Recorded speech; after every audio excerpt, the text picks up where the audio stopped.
Who's someone who's been on y'all's, y'all?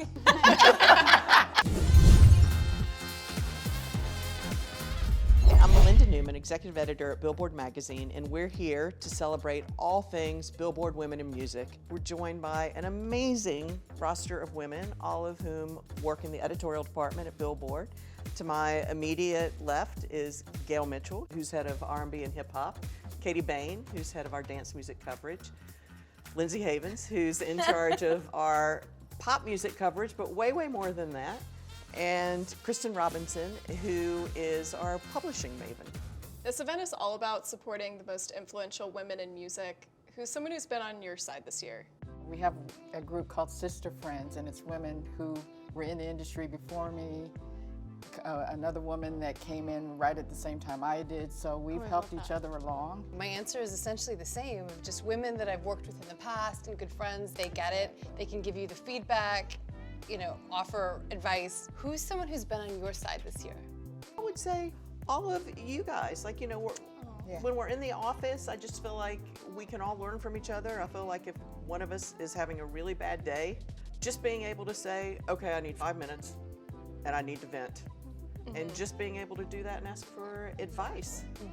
I agree. I think the women in this office are amazing. I mean, I started as an intern, and so I really just feel like the women of this company were the ones who've been on my side this year, last year, all the years. So, Gail, who's been on your side throughout your career? I have to say my mom. She would just keep telling me put one foot in front of the other. There's at one point, I can't name names, but I got into a situation with a major label exec, and I got cursed out over the phone and all kinds of stuff, so I'm shaking like this. I called my mom, and she said to me, as long as what you wrote wasn't out of malice, then hold your head high and keep moving forward. And that's how I've done everything, even being divorced and trying to raise 2 kids on my own with a job like this where you're out at night and I'm feeling guilty. That impact, just put one foot in front of the other and pick your battles. That was how I've conducted my career. I'm tempted to say my parents as well. I mean, they have just been so supportive from the start. And I always sort of look at it as my dad went to Woodstock, my mom taught English, and here I am writing about music. So they really were supportive, and I feel like I'm just like the perfect fusion of that. Yeah, I've got to also say my mom. I'm from a small town in Wisconsin, and I moved to the big city to be a music journalist. I saw Almost Famous, and it was like, that's gonna be me, and everyone was like, all right, It's you. But my mom was like, absolutely. She drove me to LA. Oh, wow. I didn't have a job. I didn't have an apartment. I didn't have any friends. And I always knew that if things didn't work out, I had a place to go back to. Okay. So in that way, I could never fail. My parents, I have to say, they were so supportive. I remember in 5th grade when I decided I wanted to do this for a living. This was before laptops. 5th grade? Wow. They got me an electric typewriter, and were just incredibly supportive, and that has stayed with me my entire life. There was never a doubt in my mind that I could do this. Yeah.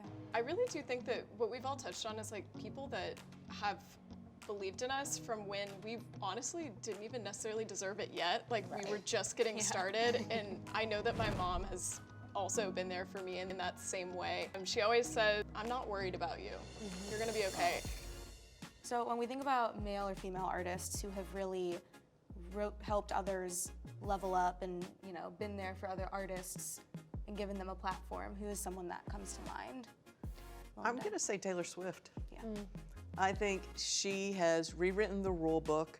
She has decided that no one is gonna hold her back, and she is not going to hold her tongue about the difficulties she's faced from the patriarchy. I think you've got a Rihanna. People are fiending for her to put a new album out. She's like, I've got other things I want to do.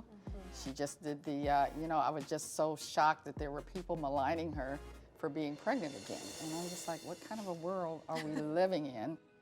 Okay, so how do you think that men and women can do a better job in the music industry of supporting women? Hire women. It's simple. Yeah. Just get women in the door, because I feel like when you open a door for a woman, then she does the rest of the work herself, usually. Yeah. What are the things that we could all do better in the music industry is supporting mothers, you know, women in their 30s who are starting to consider motherhood or already have become mothers. We oftentimes don't really support them and give them the space to have personal life and a professional life. I think you have to be very willing to say, I'm gonna kick this door open and I'm gonna leave it way wider open than it was when I had to come through it. But I think there are a lot of women who do that, actually. Thank you guys so much for joining us. It's really great to get to talk to some of my favorite colleagues. We hope you guys enjoyed, and we hope you enjoy Women in Music.